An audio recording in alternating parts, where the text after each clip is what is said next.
Bonjour, nous sommes le samedi 8 août 2026 et le sujet est l'américain Nvidia et sa RTX 5090 SE, une version allégée de Blackwell avec 32 Go de VRAM GDDR7, c'est-à-dire identique à la 5090. En revanche, elle aurait un bus moindre par rapport à la 5090 qui a un bus mémoire de 512 bits. Pour combler l'écart entre la 5080, elle qui a 256 bits et 16 Go de VRAM GDDR7. Concernant les versions Super, comme la 5080 Super, qui aurait 50% de VRAM en plus, il n'y a pas encore d'informations sur une possible date de sortie, ni de prix. On a vu au cours de ces derniers mois une envolée spectaculaire des prix des cartes graphiques notamment, avec VRAM, GDDR6 pour les RX 9000 de AMD et GDDR7 pour les RTX 50 de Nvidia, de plusieurs dizaines, voire centaines d'euros, voire davantage, surtout pour les 5090. Le prix indicatif de Nvidia, c'est 2350 euros. Actuellement, on trouve les 5090 à plus de 4000, 5000, 6000 euros. Nvidia préparerait une nouvelle carte graphique baptisée GeForce RTX 5090 SE, une déclinaison plus accessible de la RTX 5090 basée sur l'architecture Blackwell. Cette version conserverait un élément particulièrement intéressant, 32 Go de mémoire GDDR7, tout en réduisant la puissance de calcul par rapport au modèle phare. L'objectif serait de proposer une carte située entre la 5080 et la RTX 5090 complète, avec un positionnement plus facile à produire et potentiellement plus abordable. La RTX 5090 actuelle utilise déjà un GPU Blackwell avec 21 760 cœurs CUDA, 32 Go de GDDR7 et une interface mémoire 512 bits. Une puce GB202 probablement réduite. Selon les informations disponibles, la RTX 5090 SE utiliserait également le GPU, Graphic Processing Unit, GB202, mais avec une partie des unités désactivées. Les premières caractéristiques évoquées parlent d'environ 14 080 cœurs CUDA, d'un bus mémoire réduit à 384 bits et toujours de 32 Go de GDDR7.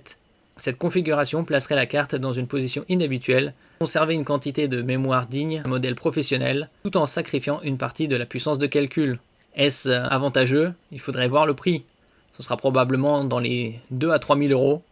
Tout de même, cette stratégie rappelle une pratique courante dans l'industrie des semi-conducteurs. Utiliser des GPU, certains blocs ne répondent pas aux exigences de modèles supérieurs afin de créer une nouvelle référence commerciale. Au lieu de jeter des puces potentiellement fonctionnelles, Nvidia peut ainsi augmenter son rendement de production et créer une gamme supplémentaire.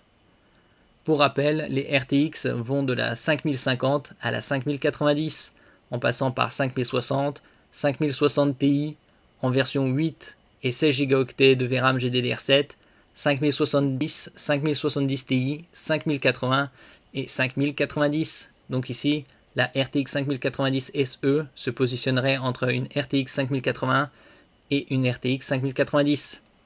N'oubliez pas de vous abonner pour plus de news sur le monde de la high-tech ainsi que les bons plans, également sur mon Twitter et en description sous toutes mes vidéos. Vous pouvez les retrouver dans mes playlists et voir mes articles comme ici sur mon blog, tous les liens seront en description. N'oubliez pas de mettre un j'aime, un commentaire, de partager et de cliquer sur les liens en dessous de mes vidéos pour soutenir la chaîne.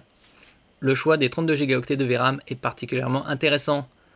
Le point le plus intéressant de cette RTX 5090 SE n'est probablement pas son nombre de cœurs CUDA, mais sa mémoire, avec l'évolution des jeux en 4K, du ray tracing et surtout de l'intelligence artificielle locale, la quantité de VRAM devient un facteur critique. La RTX 5090 dispose déjà de 32 Go GDDR7, 2 fois plus que la RTX 5080 dispose de 16. Avec une bande passante annoncée à 1792 Go par seconde face à son bus 512 bits. Une version SE conservant 32 Go permettrait donc d'avoir une carte intéressante pour les modèles d'intelligence artificielle locaux nécessitant beaucoup de mémoire, la création 3D, le montage vidéo haute résolution, les jeux utilisant des textures très lourdes. Pour certains usages, une RTX 5090 SE pourrait être plus intéressante qu'une carte plus rapide, mais limitée à 16 ou 24 Go. En ce qui concerne les 24 Go, par exemple, c'est sur la RTX 5080 Super, qui pour l'instant n'a pas de date de sortie ni de prix. Une carte qui pourrait concurrencer les solutions professionnelles. La RTX 5090 SE rappelle fortement certaines cartes professionnelles Nvidia. Les cartes Workstation, comme les modèles RTX Pro, disposent souvent de grandes quantités de mémoire, car les applications professionnelles sont davantage limitées par la capacité VRAM que par la puissance brute. Nvidia pourrait donc créer un prototype hybride, une carte destinée aux passionnés et créateurs qui veulent une grande mémoire sans payer le prix d'une solution professionnelle. Cependant, la segmentation reste délicate. Si la RTX 5090 SE est trop proche en prix de la RTX 5090 classique, son intérêt disparaît rapidement.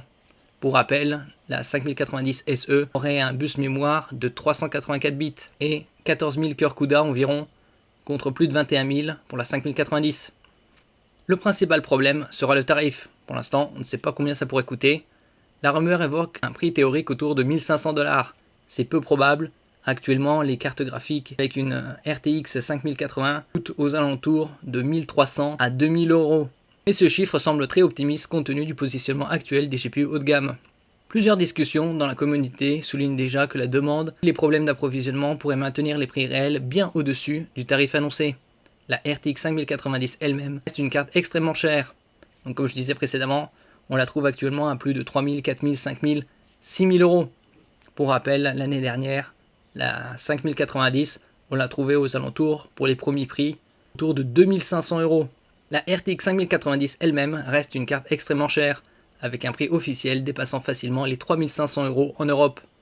Une RTX 5090 SE peut donc finalement se retrouver plus proche d'une RTX 5080 améliorée que d'une véritable alternative économique à la RTX 5090.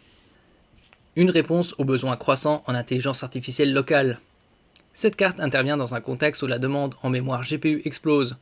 Les utilisateurs qui exécutent des modèles d'intelligence artificielle localement découvrent rapidement que la VRAM devient souvent la principale limitation. Une carte avec 32 Go permet d'exécuter des modèles plus importants, même si son nombre de cœurs de calcul est inférieur. Nvidia semble donc suivre une évolution du marché. La puissance brute reste importante pour les jeux, mais la capacité mémoire devient un argument majeur des nouveaux usages liés à l'intelligence artificielle. Une stratégie logique pour Blackwell. La RTX 5090 SE pourrait être une manière intelligente pour Nvidia d'exploiter davantage son architecture Blackwell. En récupérant les GPU partiellement désactivés, l'entreprise augmente son rendement industriel tout en créant une nouvelle catégorie de produits. Le succès dépendra toutefois du positionnement tarifaire. Si Nvidia place ses cartes trop de la 5090, elle risque de cannibaliser son modèle premium.